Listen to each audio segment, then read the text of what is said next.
আসসালামু আলাইকুম বন্ধুরা, অবহেলার শেষ মূল্য গল্পের ৯ নাম্বার পার্ট নিয়ে চলে আসলাম। তো বেশি কথা না বলে গল্প শুরু করা যাক।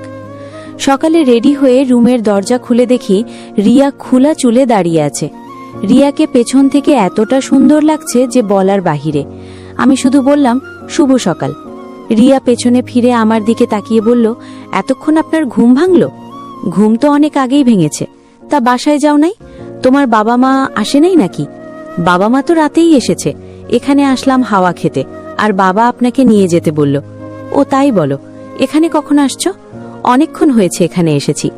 ও আচ্ছা, এক কাজ করি, আগে কলেজ থেকে আসি, পরে তোমার বাবার সাথে কথা হবে, কেমন? এখন চলে যাবেন কি? রবিন বলল সকাল সকাল কলেজে যেতে। আমার জন্য ফুসকা নিয়ে আসবেন। টাকা নাই পকেটে। সে না থাকলে আমি কি বলবো, নিয়ে আসতে হবে। আর একটা কথা। বলো। কালকে থেকে একটা সময় বের করে আমাদের পড়াবেন। আগে যেখানে পড়তাম ওখানে আর যাব না। সকাল সকাল যাওয়া ভালো লাগে না। যদি বিকালে আপনার সময় হয় ভাইয়া? আচ্ছা ঠিক আছে, তোমরা পরামর্শ করে জানাও, আমার সময় আছে। আচ্ছা আমি গেলাম, কেমন? রিয়াকে দাঁড় করিয়ে রেখে আমি নিচে চলে গেলাম। আসলেই একটা কথা কি, রিয়াকে ছাদে রেখে যেন আমার যেতেই ইচ্ছে করছে না। মন চায় সবসময় যেন আমি ওর সাথেই কথা বলি। রিয়ার সাথে কথা বললে আমার এতটা ভালো লাগে যে বলার বাহিরে। এই তো রবিন বাইক নিয়ে এসে গেল। রবিন আমার সামনে বাইক রেখে বলল, তাড়াতাড়ি উঠে পড়। আমি রবিনের পেছনে বসে বললাম, এত সকাল সকাল কলেজে কেন, বুঝলাম না কিছু। আমি কি জানি, পরি গ্রুপে মেসেজ করে সবাইকে সকাল সকাল যেতে বলেছে। কি আজব এক কলেজে যে আমি ভর্তি হলাম।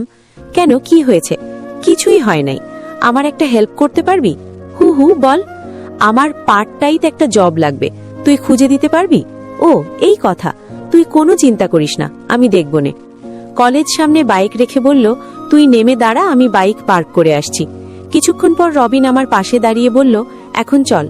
কলেজের সামনে এসে দেখি ছোট একটা রাস্তা তৈরি করা হয়েছে কলেজের ভিতরে, আর এর পাশে ছাত্ররা ফুল নিয়ে দাঁড়িয়ে আছে।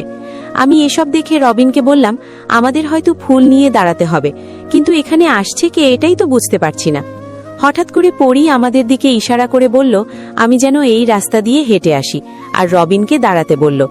আমি চোখ বড় বড় করে রবিনের দিকে তাকিয়ে বললাম, কি হতে চলছে এখানে, আমি তো কিছুই বুঝতে পারছি না। রবিন আমার কানে কানে বলল, কোনো কথা বলিস না, পরি যা বলে তাই চুপচাপ কর, নইলে সমস্যা হয়ে যাবে। ধুর, এসব আজব জিনিস কেন বা আমার সাথেই হয় বুঝি না। পরি আবার আমাকে ইশারা করে বলল, তাড়াতাড়ি এখান দিয়ে হেঁটে আস, সময় চলে যাচ্ছে। আমি ভয়ে পরীর কথা মতো ছোট সাজানো রাস্তায় পা রাখলাম, আর তখনই ছাত্রছাত্রীরা আমাকে ফুল দিয়ে বরণ করে নিচ্ছে। মনে মনে ভাবলাম, কালকে হয়তো পরি আমাকে অপমান করছে, এজন্য আজকে আমাকে এতটা সম্মান করছে। আমি কেন যে পরীকে খারাপ ভাবতে গেলাম, ওর মনটা অনেক ভালো, এখন বুঝতে পারছি। তবে কালকে যদি আমাকে এভাবে সম্মান করত, তাহলে আমি নিজেকে এই পৃথিবীর সবচেয়ে ভাগ্যবান ব্যক্তি মনে করতাম। পরীর সামনে যেতেই পরি হাঁটু গেড়ে আমার সামনে বসে একটা ফুল আমার সামনে ধরে বলল, আমি এত কিছু বলে প্রপোজ করতে পারি না, হয়তো আগে কাউকে প্রপোজ করি নাই, এজন্য এত কিছু বলে প্রপোজ করতে পারি না। শুধু ছোট করে বলল, তোমাকে যেদিন আমাদের বাসায় দেখেছি সেই দিন আমি তোমার প্রেমে পড়ে গেছি, আর সেই দিনের চিঠিটা আমিই দিয়েছিলাম। আমি জানতে চেয়েছি তোমার ভিতরে কেমন অনুভূতি হয় ভালোবাসার জন্য। কালকে তোমাকে অপমান করে আমার অনেক খারাপ লাগছে। কি করব বলো, কলেজে আমার একটা সম্মান আছে যে, এজন্য এমন করলাম। আর আজকে দেখ, সব কিছু ভুলে বেহায়ার মতো তোমাকে প্রপোজ করছি। সবচেয়ে বড় কথা হলো, তোমাকে যে আমার ভালো লেগে গেছে, তাই প্রপোজ না করে থাকতেই পারলাম না। অনেক অনেক ভালোবাসবো তোমাকে, আই লাভ ইউ। শুধু এইটুকু বলতে পারি, তোমার ভালোবাসা পেলে আমি অবশ্যই ভালো হয়ে যাব, তোমাকে আমি কথা দিচ্ছি। আমি পরীর কথা শুনে বোকার মতো শুধু তাকিয়ে আছি। কি বলবো যে এটাই ভাবতে পারছি না। ধপ করে যে পরি এসব কিছু করে ফেলবে, এটা আমার ধারণার বাহিরে ছিল। হঠাৎ করে রবিন এসে কানে কানে বলল, ভাই যা করিস আর না করিস, ফুলটা এখন নিয়ে নে। এই মেয়ে মারাত্মক জেদি, যা বলে তাই করে, নইলে ও তরে এত সহজে ছাড়বে না। যা হবে পরে দেখা যাবে, এখন আমি যা বলছি তুই তাই কর। রবিনের কথা শুনে ভয়ে ভয়ে পরীর হাত থেকে ফুলটা নিলাম, আর তখনই সব ছাত্রছাত্রীরা হাততালি দিতে লাগলো, আর পরি দাঁড়িয়ে ধপ করে সবার সামনে আমাকে শক্ত করে জড়িয়ে ধরল। পরি আমাকে জড়িয়ে ধরাতে আমি যেন বড় ধরনের একটু শক খেলাম। শুধু জড়িয়ে ধরাতেও থেমে থাকে নাই, আমার সামনে গালে চুম্মা দিতে লাগলো। আমি শুধু অসহায়ের মতো দাঁড়িয়ে আছি। সবশেষে পরি বলল, এখন সবাই ক্লাসে যাও, আর তুমি আমার সাথে আসো। পরি আমার একটা হাত ধরে নির্জন জায়গায় নিয়ে আসলো, আর একটা বেঞ্চের মাঝে পরি বসে আমাকে ওর পাশে বসিয়ে বলল, কি হলো বেবি, কোনো কথা বলছো না কেন তুমি? আমি ভয়ে ভয়ে বললাম, তুমি হঠাৎ করে। পরি আমাকে আবার শক্ত করে জড়িয়ে ধরে বলল, আমাকে তুমি এত ভয় পাও কেন? ও আচ্ছা, কালকের জন্য? এই যে দেখা বাবু, কানে ধরলাম, আর এমন করব না। আমি পরীকে কোনো মতে ছাড়িয়ে বললাম, পরি আপু, আমাকে একটু সময় দাও, হঠাৎ করে এসব হয়ে যাবে আমি ভাবতেও পারি নাই। সে না হয় বুঝলাম, কিন্তু আমাকে তুমি আপু বললে কেন? না মানে দেখো, কোনো মানে চলবে না, আমাকে নাম ধরে ডাকবে, ঠিক আছে? আচ্ছা ঠিক আছে, তাহলে বলো পরি জানু। শুধু পরি থাক কেমন, পরে বলবো। আমাকে তুমি একটু সময় দাও প্লিজ, আমি এখন খুব নার্ভাস হয়ে গেছি। পরি আমার গালে চুমু দিয়ে বলল, ঠিক আছে বাবু, যখন আমার বোনকে পড়াতে আসবে তখন বলবে, কেমন? এত কম সময়? এবার পরি একটু রাগ দেখিয়ে বলল, তাহলে আর কত সময় লাগবে তোমার? আমি একটু ভয় পেয়ে বললাম, আচ্ছা আচ্ছা ঠিক আছে, আর সময় লাগবে না। হঠাৎ কোথায় থেকে পরির বান্ধবীরা এসে বলল, দুলা ভাই, আগের ব্যবহারের জন্য সরি, তখন আমরা জানতাম না যে পরি আপনার প্রেমে পড়ছে। আমি মুখে হাসি রেখে বললাম, আচ্ছা আচ্ছা ঠিক আছে, আমি কিছু মনে করি নাই। পরি, আমি কি এখন যেতে পারি? পরি বলল, আচ্ছা ঠিক আছে যাও, তবে বিকালে কিন্তু জানিয়ে দিবে। আমি কোনো মতে পরির কাছ থেকে সরে রবিনের কাছে গিয়ে দিলাম এক ঘষি। বললাম, শালা, তোর জন্য আমার আজকে এই অবস্থা, তুই আমাকে সকাল সকাল এখানে নিয়ে আসলি কেন? রবিন হাসি দিয়ে বলল, ভালোই তো হলো, সিনিয়র মেয়ের সাথে প্রেম করবি, সম্মানের বিষয়, তোর সম্মান তুই রাখ, এইদিকে আমার জীবন যাই যাই অবস্থা। কেন, পরীকে তোর পছন্দ হয়নি? দেখতে শুনতে তো ভালোই আছে। দেখ, আমি এসবের ভেতরে জড়াতে চাই না, তুই কিছু একটা ব্যবস্থা করে দে। দেখ, এখন পরীর কথা না মানলে তুই বিপদে পড়বি, কিছুদিন ওর সাথে থেকে দেখ, যদি ও খারাপ হয় তখন আমি একটা ব্যবস্থা করব নে। কিন্তু? কোনো কিন্তু নয়, আমি যা বললাম তাই কর, এমন সুযোগ বারবার আসে না। ও আমাকে বিকাল পর্যন্ত সময় দিয়েছে, এখন শুধু হ্যাঁ বলে দে, কয়েকদিন তো ওর সাথে থেকে দেখ। বুঝেছি, তুই আমাকে মারতে চাইছিল।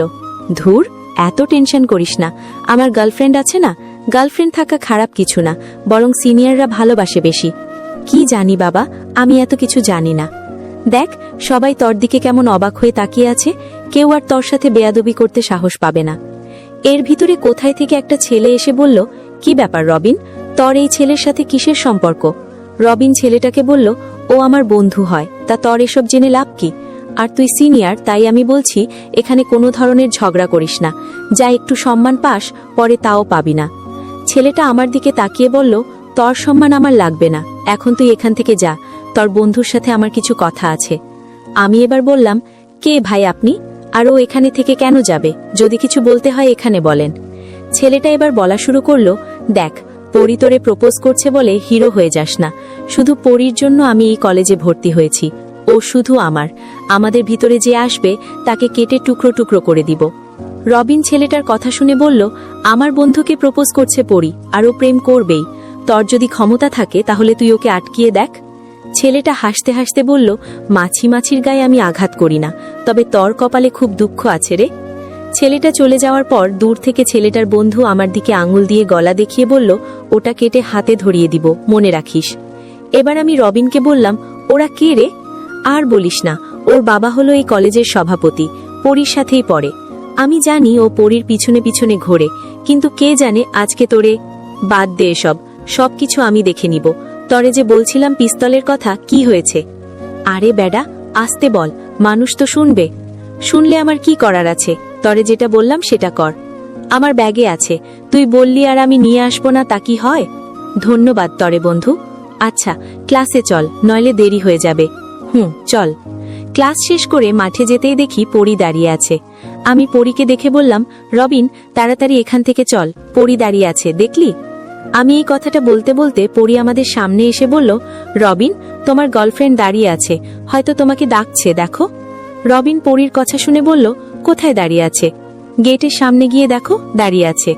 রবিন আমার দিকে তাকিয়ে বলল, তুই বাসায় চলে যা কেমন, আমার একটু ওকে নিয়ে মার্কেটে যেতে হবে। এই কথা বলে রবিন চলে গেল। পরি আমার দিকে তাকিয়ে বলল, ওই চল, আমি তোমাকে বাসায় পৌঁছে দিয়ে আসি। কিন্তু ক্লাস? এখন ক্লাসে এত পড়া হবে না, চল তো। এই কথা বলে পরি আমার হাত ধরে নিয়ে যেতে লাগলো।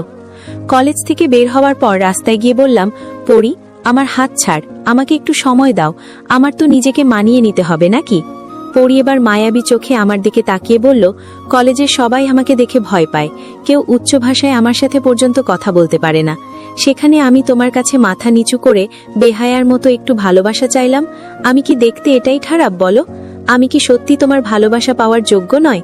আমিও তো একটা মেয়ে, আমার কি মন চায় না কাউকে ভালোবাসি বলে আর তার কুলে মাথা রেখে সূর্য দেখব বলে? নাকি আমি এসব স্বপ্ন দেখতে পারবো না? বলে দাও, তোমার মানে আমার জন্য কোনো ভালোবাসা নেই? বিশ্বাস করো, আমি তোমাকে কিচ্ছু করব না। আমাকে তুমি ভয় পেও না। তুমি চাইলেও আমার গালে চড় দিতে পারো, আমি চোখ বন্ধ করে সহ্য করে নিব, তাও তোমাকে কিছু করব না। আর তোমার গায়ে কেউ হাত তুলবে এটাও আমি কখনো হতে দিব না।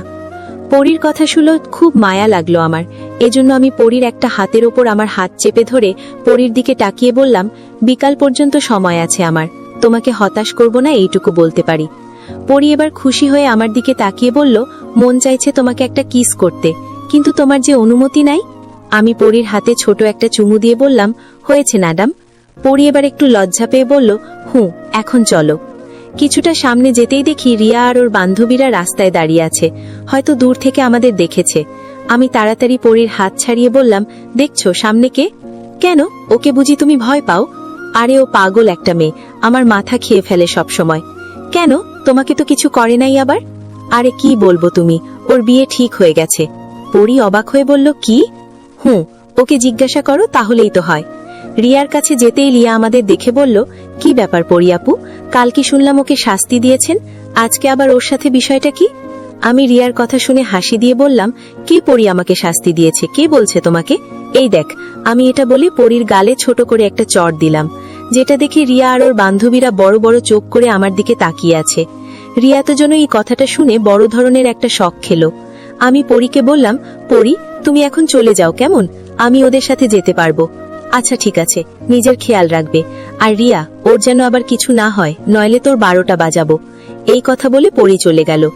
আমি সামনের দিকে হাঁটতে হাঁটতে বললাম, কি ব্যাপার রিয়া, কোনো কথা বলছো না কেন? কি বলবো আপনাকে, আপনি এখানে আসছেন কিছুদিন হলো, আর এর ভিতরে আমার জীবনটাই এমন রিয়া, আমি যারে চেয়েছিলাম তারে আমি পাই নাই। আজকে কলেজে পড়ি আমাকে প্রপোজ করেছে, আর ওকে যদি আমি না করি, জানো তো কি হবে আমার? হয়তো আমি বেঁচে থাকতে পারবো না। ওদের বাসায় যেদিন প্রথম গিয়েছিলাম, সেই দিন আমাকে দেখে নাকি ও প্রেমে পড়ে গেছে। আগে জানলে ওদের বাসায় যেতাম না। তার মানে আপনি পরীকে পছন্দ করেন না? এমনটাও বলতে পারো, তবে দেখি ওর সাথে কয়েকদিন থেকে ও কেমন মেয়ে।